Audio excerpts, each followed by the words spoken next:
Paz do Senhor a todos. Louvo a Deus pela alegria da oportunidade de poder estar na casa do Senhor e poder servi-lo com toda a alegria, toda a força do meu coração.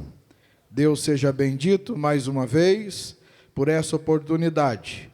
Louvo a Deus e agradeço ao nosso pastor José Cláudio, aqui representado pelo pastor Pedrosa, pastor André e a diretoria da igreja. Ao Senhor seja toda adoração nesta noite. Quero convidar os irmãos para ler comigo um texto que tem ocupado meu coração nos últimos dias. Sabia o Senhor desta oportunidade, para tanto me fez observá-lo e preocupar em estar de acordo à realidade do texto. No livro de Números, o capítulo é o de número 14, quero ler o versículo 6 até o de número 9. Bendito seja o nome do Senhor Jesus. Diz o texto: E Josué, filho de Num, e Calebe, filho de Jefoné, do que espiaram a terra, rasgaram as suas vestes, e falaram a toda a congregação dos filhos de Israel, dizendo: A terra, pelo meio da qual passamos a espiar, é terra muito boa. Se o Senhor se agradar de nós, então nos porá nesta terra, e nola dará, terra que mana leite e mel. Tão somente não sejais rebeldes contra o Senhor, e não temais o povo desta terra, porquanto são eles nosso pão. Retirou-se deles o seu amparo, e o Senhor é conosco, não os temais. Amém? Glória a Jesus. É um texto conhecido da igreja, ele faz parte do relato de um momento em que deveria ser a transição, o convencimento, a consciência ser farta pela realidade do que o momento aqui nos apresenta. Todos sabem que o capítulo registra o momento em que os 12 espias voltam da terra prometida e apresentam o relatório de tudo o que viram. E, sabendo eles que a grandeza do que existia lá, só palavras seriam difíceis de expressar, de trazer ao povo o real entendimento, eles trouxeram frutos da terra, os quais serviriam de prova de que a terra verdadeiramente era como o Senhor havia prometido. Eu imagino, irmãos, a grandeza para Moisés, a grandeza principalmente para esses dois homens, diante de tudo que eles estavam vendo.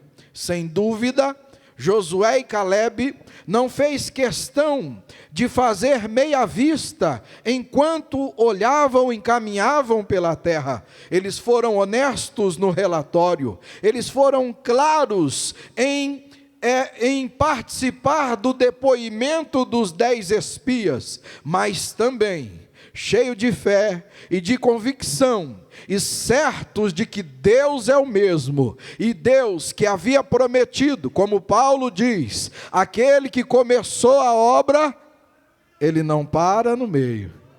Josué e Calebe tinham certeza, aleluia, eles estavam diante de tudo aquilo que Deus havia apresentado. Talvez Josué pudesse dizer: gente, é muito mais do que nós merecemos, mas é apenas uma prova, um detalhe, um fator mínimo da grandeza do que Deus reserva para nós.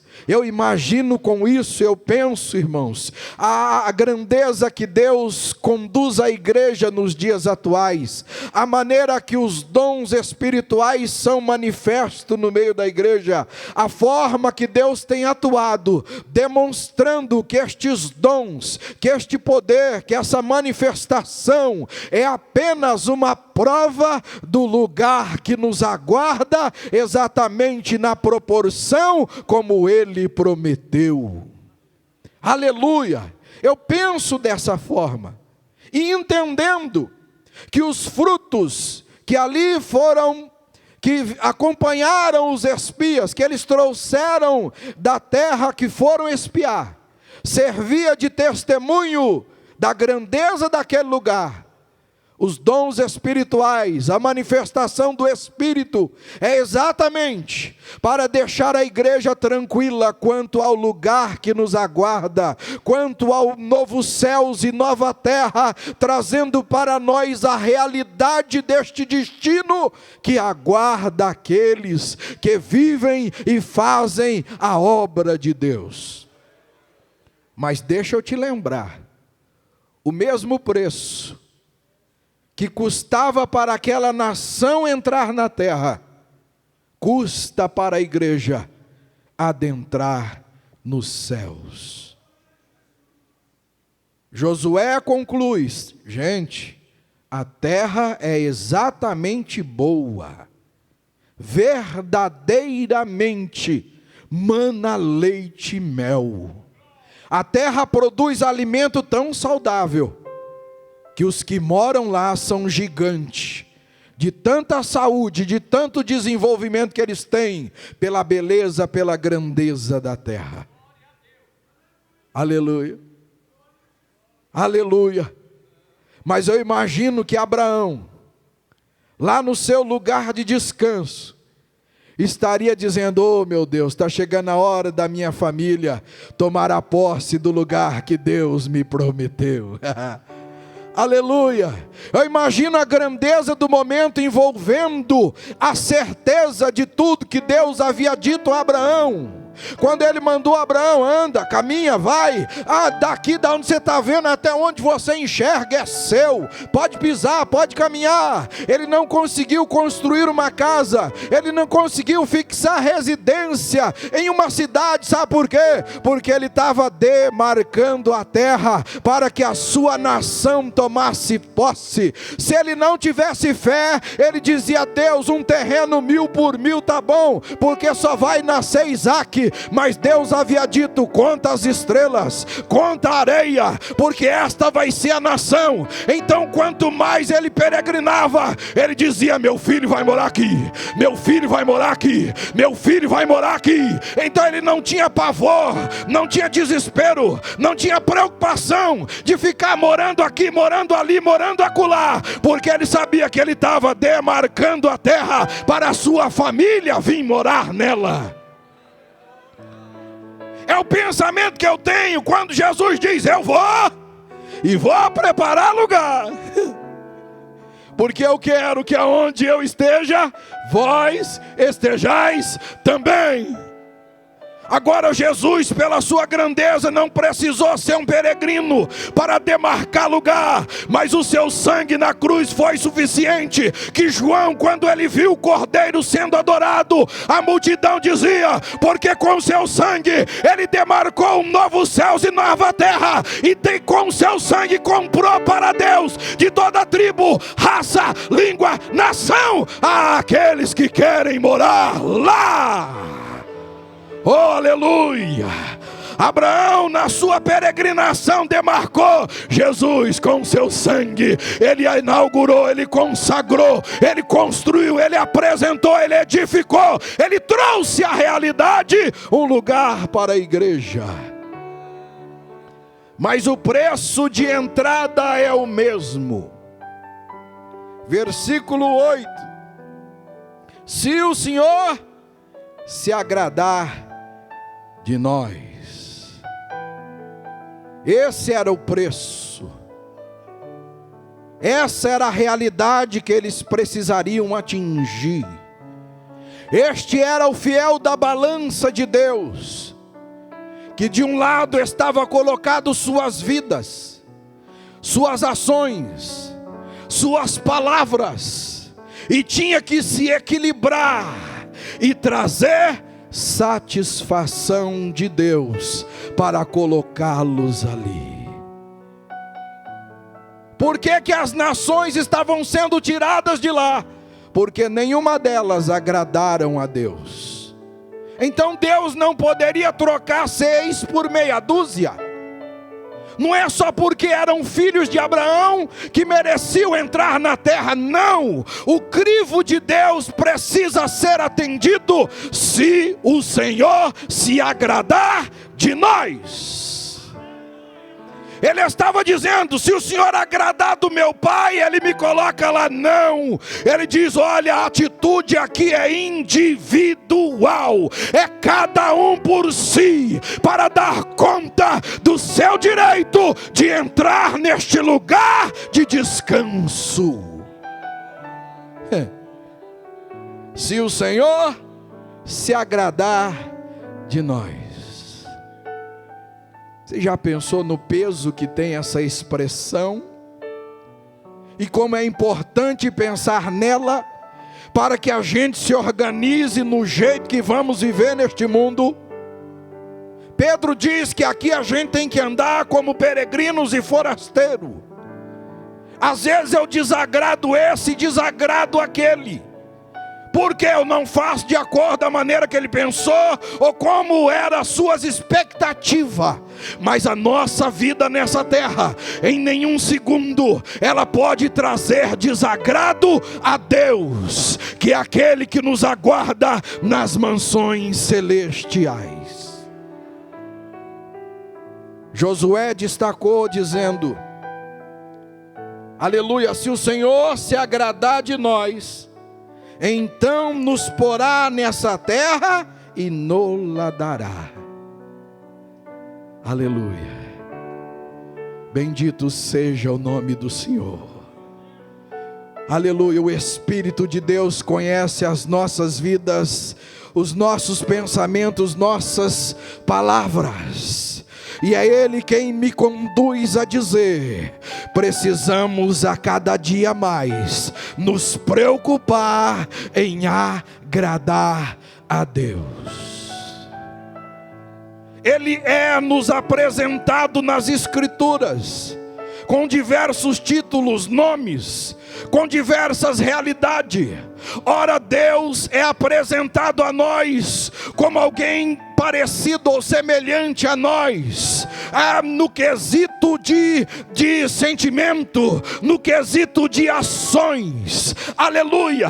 E é interessante, para que a gente tenha assim um entendimento melhor, como lidar com Deus, preocupado em agradá-lo. Nós vamos perceber que o Senhor Jesus veio dizendo para nós, que uma das coisas que Deus se agrada muito, aleluia, que nós podemos torná-lo feliz em relação, deixá-lo consciente do nosso sentimento em relação a Ele, está relacionado à forma que nós tratamos as pessoas que estão perto de nós. Porque às vezes é um tanto difícil para a gente colocar na mente, como a mocidade acabou de cantar. Como que eu trago um agrado para aquele que sem palavras já sabe que eu vou dizer? Aquele que conhece o meu pensamento. Imagina o que tem que existir em mim para trazer nele contentamento. Olha a maneira, olha o estilo de vida. É por isso que o salmista tem um momento que ele grita: Senhor, quem habitará no seu santo monte? Como é que eu faço para ser agradável, se o próprio Deus em algum momento diz: e olhando Deus do céu para a terra, não viu um justo sequer? E aí? Como é que eu satisfaço o grau, aleluia, que deixa Deus contente? Josué resumiu dizendo: tão somente não sejais rebeldes. Ele diz que tem uma coisa que Deus não gosta de quem não faz atenção, não faz questão do que Ele diz, que não se importa com as suas regras, com as suas doutrinas, com as suas ordenanças. Se a gente lembrar do culto de Santa Ceia, que é uma das maiores ordenanças da igreja, é o batismo e a ceia. Mas olha a ceia, como o cristão tem nela a oportunidade de agradar a Deus. É uma forma tão comum para a nossa vida de cristão. Pelo amor de Deus, não estou menosprezando, eu estou dizendo comum porque faz parte da nossa vida de cristão. Aleluia, bendito seja o nome do Senhor. A importância da ceia é exatamente como a importância do ar que nós estamos respirando. O ar traz a vida para o corpo e a ceia traz a vida, a saúde para o espírito. E Paulo viu em Corinto uma igreja que estava caminhando na direção de desagradar a Deus, a ponto de ser extinta. E lá no capítulo 11, como a gente lê em toda a ceia, se a gente ir lá no versículo 17, normalmente começamos no 23, mas no 17 ele diz: gente, no assunto que eu vou falar agora, eu não vos louvo. Porque o ajuntamento tinha que ser para melhor.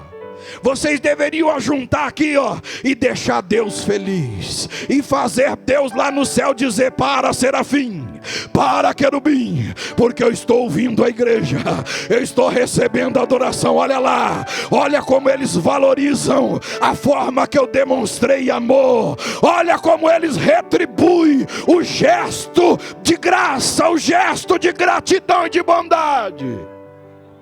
Paulo está dizendo: não é assim que está acontecendo. Vocês estão reunindo só porque vocês têm oportunidade de contribuir. Acha que contribuindo a ceia de cada um, e você deve receber a porção do que deu. Então um come demais, outro não come. Quem chega atrasado passa fome. Não é assim que eu vos ensinei. E aí que ele dá o valor da ceia. Porque como eu recebi do Senhor, eu também vos ensinei. Paulo estava dizendo: não é invenção minha, não é invenção de João, não é invenção de Pedro, não é invenção de Filipe, não é invenção de Tiago. Não, foi Jesus que instituiu. E a maneira que ele ensinou, e a maneira que ele propôs, ele me ordenou a ensiná-los. E como eu recebi, eu vos ensinei. Ele está dizendo: o Senhor vai ficar alegre ou triste da maneira que vocês vão considerar e tratar esta ordenança. Agora um parêntese: como nós estamos considerando a ceia nos dias de hoje? É triste ver a maneira que estão adaptando a realidade, transformando de acordo a ideologia do líder ou da placa da denominação. Paulo estava preocupado: gente, eu estou em Corinto, mas lá em Éfeso, lá em Laodiceia, olha, lá em Cafarnaum, olha lá do outro lado do mar, olha lá do outro lado da Europa, como eu recebi do Senhor, eu também vos ensinei. É a mesma ordenança, é a mesma forma, é o mesmo valor, é a mesma realidade. E ele diz: olha, por vocês tratarem de qualquer maneira, vocês estão desagradando a Deus. Sabe por quê? Não estão discernindo o corpo de Cristo. Estão dizendo, comendo pão e dizendo: eu conheço um melhor do que esse. Estão bebendo vinho dizendo: eu conheço uma marca melhor do que essa. Gente, vocês não estão discernindo. Ele percebeu que esta realidade estava muito semelhante a uma nação que perdeu o direito de entrar na terra. Então ele diz: gente, olha a consequência do desagrado a Deus. É por isso que no meio de vós há muitos fracos, muitos doentes e muitos que dormem. Porque estavam vivendo de maneira desagradável diante de Deus. Deus não tinha prazer em fortalecê-los, em transformá-los. Mas é essa realidade que Paulo está tratando, sim. Ele está associando ao povo prestes a entrar na terra, sim. Ele está lembrando ele, gente, o cálice de bênção, o pão da comunhão, é o que o Senhor instituiu. Então nós temos que celebrá-lo de maneira que o Senhor se agrade. Não é para encher o bucho, não é para satisfazer o vício, mas é para encher a alma de gozo e o Senhor se agradar de nós. A ceia era o lugar, e se a gente voltar lá para o capítulo 10 de Corinto, nós vamos perceber que ele diz aos coríntios, dizendo: olha, gente, olha o que aconteceu lá no passado. Ele vai dizer: olha, vocês sabem que nossos pais estiveram debaixo da nuvem. Vocês sabem que todos passaram pelo mar. Todos foram batizados em Moisés, na nuvem e no mar. E todos comeram de um mesmo manjar espiritual, e beberam todos de uma mesma bebida espiritual, porque bebiam da pedra espiritual que os seguia, e a pedra era Cristo. Versículo 5: mas Deus não se agradou da maior parte deles. Olha aí, gente, tem pessoas que acham que se batizando ele está agradando a Deus. É o primeiro passo de uma jornada que visa honrá-lo e agradá-lo enquanto vivermos. Não é selo de salvação, é sinal pública de aliança e compromisso que vai viver de maneira agradável a Deus enquanto viver nesta terra. É isso o batismo. Por isso que ele lembra, tinha gente que achou só porque andou debaixo da nuvem, pronto, já era queridinho de Deus, já tinha um lugar demarcado na terra prometida e ninguém tocava. Não, aleluia, quem desagrada a Deus está construindo a sua lápide no deserto, mas quem agrada a Deus está, aleluia, caminhando para uma morada eterna nos céus. Mas por que Deus desagradou deles? Paulo, ele traduz as palavras de Josué. Por que não ser rebelde? Olha o que eles fizeram como ato de rebeldia. O que eles fizeram? Eles cobiçaram coisas más. Gente, ninguém lembrava mais do maná. Ninguém lembrava mais que não faltava água e nem comida. Ninguém lembrava mais que o mar abriu, eles atravessou, o inimigo morreu. Mas tinha gente que não se esquecia dos pepinos e da cebola do Egito. Ninguém lembrava de um lugar que manava leite e mel que o aguardava, mas lembrava, mas lá tinha cova suficiente para nós. Eles preferiam morrer no lugar da escravidão do que viver no lugar da benção. Para Deus era gesto de rebeldia, de que não acreditava de que o Senhor era poderoso para dar um lugar tão especial para eles. Oh, aleluia, bendito seja o nome do Senhor.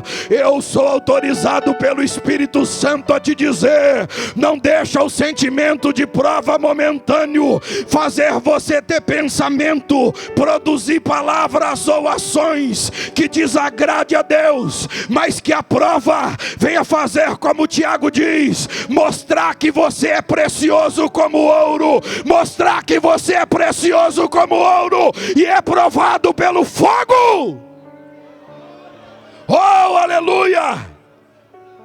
Paulo diz, lembrando do povo caminhando 40 anos, ele diz: gente, as tribulações do momento não é para comparar com a glória que em nós há de ser revelada. Oh, bendito seja o nome do Senhor. Você não faz ideia do lugar que te aguarda. João não pôde pisar lá, ele contou o que ele pode ver em pequenos reflexos. Então prepara o teu coração, como Paulo diz aos Coríntios: o que os olhos não viu, o que a mente nem pensou, é o que Deus tem preparado para aqueles que o agradam. Oh, aleluia! O povo que vai ser mais surpreendido é você crente, sou eu, se permanecemos de forma agradável a Deus. Eles cobiçaram. Que mais? Aleluia! Paulo diz que eles se fizeram idólatras. Irmão, era só Moisés subir na nuvem que eles já queriam fazer o bezerro. Eles queriam alguém. Olha, era a mente do Egito, era a lembrança do Egito, eram os pensamentos do Egito, trazendo a eles a criatividade, trazendo a eles a inspiração. Oh, aleluia! Que o mundo, é por isso que Paulo escreve em Romanos 12 dizendo: não vos conformeis com este mundo, mas transformai-vos pela renovação do vosso entendimento. Oh, aleluia! Sabe por quê? Porque nós vivemos de surpresa a cada dia. O mundo vive de ilusão, o mundo vive de imagem, o mundo vive de figura. Nós vivemos da realidade de um novo céus e nova terra que aguarda-nos. Fizeram-se idólatras. Assentou para comer e beber e levantou para folgar. Olha isso. O que é ser rebelde? É ser folgado. Como assim? Quando dá o desespero, corre para a igreja, come, bebe e levanta para folgar. Vai lá fora viver de maneira desagradável. Apertou lá fora, corre de novo para a igreja. Era um povo que tinha Deus como um bote salva-vida, não como capitão da sua embarcação. Como nós estamos vivendo?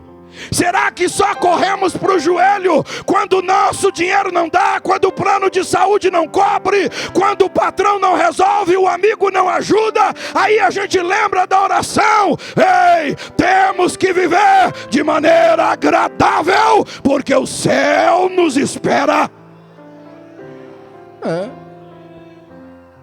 Desfrutava da bênção, celebrava a bênção pecando. Olha isso. Deus não se agradou. Não nos prostituamos como alguns deles fizeram. Deus mandou Oséias dizer: eu me sinto um marido traído. Foi isso que Israel fez. O momento de dor era para despertá-lo. E quando está chegando a hora do encontro, os profetas levantam e diz: prepara-te, ó Israel, para encontrares com o Senhor teu Deus. Quando caiu a sujeira de se folgar, quando caiu a sujeira da prostituição, pela aprovação, pela adversidade, eles estavam prontos para encontrar. Entenda que a leve e momentânea tribulação, aleluia, é para quê? É para nos fazer entender que um lugar melhor existe para nós. Antes da pandemia, tinha crente achando que o céu era na terra, Mas pós-pandemia, quantos estão dizendo: vem logo Jesus, vem logo Jesus, vem logo Jesus, vem logo Jesus? Porque desprenderam. Nunca houve tanto investimento na área de construção como nos tempos de pandemia. Os homens desprendendo do dinheiro, o homem querendo realizar o seu sonho na terra como promessa de Deus de construir. Por quê? Porque ele viu que a vida está chegando no fim. Oh, aleluia! Mas deixa eu te lembrar, o fim da tribulação aqui é o início no céu de gozo que nos aguarda. Então temos que nos manter agradáveis diante dele. Prostituíram e caíram no mesmo dia 24.000. Não tentemos a Cristo como alguns deles tentaram e pereceram pela serpente. O que é ser rebelde é tentar a Deus, é tentar colocá-lo na parede, é achar que pode fazer isso, né? É achar que pode exigir, é achar que pode desafiá-lo. Os escritores disseram: olha rapaz, ele está lá em cima, você está aqui embaixo. O próprio Paulo diz: quem nós achamos que somos para querer tentar Deus? E ele resume dizendo: como é que o barro diz para o oleiro: ei, não me faça assim não, eu quero de outro jeito. Não tentemos, porque quem tentou morreu pela serpente. Oh, aleluia! Mas deixa eu te lembrar, quem é agradável a Deus, tem alguém que foi levantado lá na cruz do meio, assim como a serpente foi levantado, e quem olha para ele é salvo. Quem olha para ele é salvo. Quem olha para ele é salvo. E o versículo 10: e não murmuremos, como alguns deles murmuraram e pereceram pelo destruidor. Ser rebelde é ser murmurador. É caçar até versículo para dar base para aquilo que ele quer expor. E pior que acha, né? Porque ele mutila o versículo. Ele tira da realidade com que foi escrita e traz para a sua situação de murmúria. E aí ele acha base, ou ele acha que encontrou base que justifica a sua consciência. Ei, o negócio não é a minha consciência, o negócio é Deus. Eu estou sendo agradável diante dele. Aleluia! Para ser modelo nosso, Jesus veio para nos ensinar a ter uma vida agradável. Foi para isso que ele assumiu a nossa forma, e como um de nós em tudo foi tentado. Mas quando ele foi batizado lá no tanque, João tirando ele da água, o céu se rasga, a pomba vem em direção a ele, e a voz ecoa: este é o meu filho amado, em quem me comprazo. Oh, aleluia!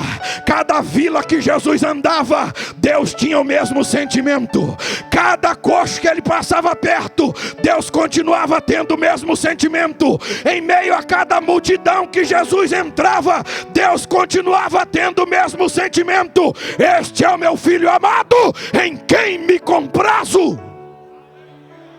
Aleluia, aleluia, aleluia. Eu preciso viver assim. Como eu ser um filho amado que Deus lá no céu diga para os anjos: olha lá o meu filho, olha lá o meu filho. Como eu faço isso? É só olhar para a história de Jó e ver o pior momento que ele estava vivendo e ver a realidade que ele vivia. Oh, aleluia. Mas o mesmo que ele era com saúde, o mesmo que ele era como rico, Deus dizia a mesma coisa: Satanás, observaste o meu servo Jó, fiel, temente e desvia do mal, perdeu tudo e continua o mesmo. Eita homem que agradava a Deus, eita homem que mereceu, recebeu o dobro de tudo que tinha. Você quer ver o seu cativeiro mudar? Continua vivendo de forma agradável a Deus. É só ler Provérbios, você vai descobrir um monte de coisa que Deus não gosta. Capítulo 6 ele fala: tem 6 coisas, e a 7ª ele abomina. Isso é o que? Para nos instruir como viver nessa terra de maneira agradável a Deus, a ponto de ouvir o nosso nome ser chamado quando a trombeta tocar. Me permita considerar essa expressão. O som da trombeta vai ser único para cada um de nós. Eu imagino, pastor Pedrosa, que no ouvido de cada salvo, ao som da trombeta será o sussurrar do seu nome. Oh, aleluia! É como se ele fosse chamado, convocado, intimado, oh, aleluia, para ir a um lugar que está preparado antes da fundação do mundo. Mas quem ouvirá isso? Só aqueles que viverem de maneira agradável a Deus. Como que eu faço isso, pastor? Lembra da sua vida aos cuidados de seus pais, lá na casa deles? Quando você fazia o que o pai não gostava, o que ele fazia? Te dava um beijo, um abraço? Acho que não, né? Minha mãe tinha uma cinta lá que dizia para mim que ela não tinha gostado do que eu fiz e eu precisava mudar. Aleluia. Se essa palavra trouxe correção, entenda que é Deus dizendo: eu quero que você venha morar comigo.